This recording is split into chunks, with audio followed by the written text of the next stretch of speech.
A lot of us know getting a new job can be really tough, but a criminal history can make it nearly impossible. The city of Austin does not require applicants to disclose that information until the end of the hiring process. As KXAN's Kylie McGivern shows us, Councilmember Greg Casar wants to expand that policy to all Austin businesses.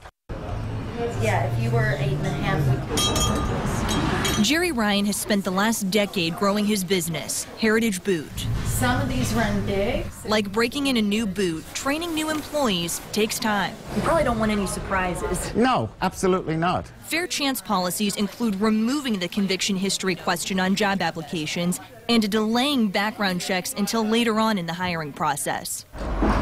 Councilmember Greg Casar emphasized this isn't about banning businesses from doing background checks. It's about getting employees in the door. And to be judged on their merits and on their future rather than their past. Standing on the University of Texas's campus, pursuing a degree in social work, Reginald Smith's future looks bright. But it wasn't always that way. I'm a formerly incarcerated person myself.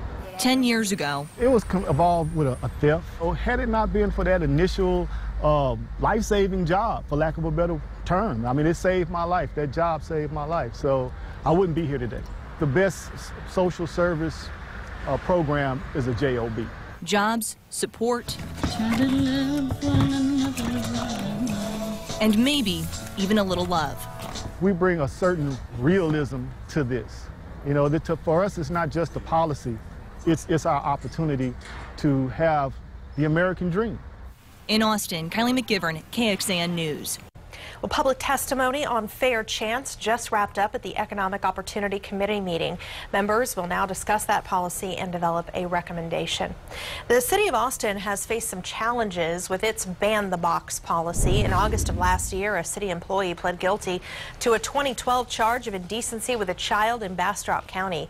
The city fired him when they learned about the guilty plea, but we discovered Joe Heath had already been fired once before by the city in 2002.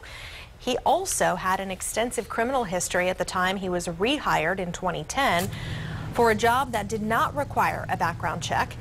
Once we asked the city about his case, officials tweaked the policy. Last year, the city started requiring parking enforcement officers to have background checks.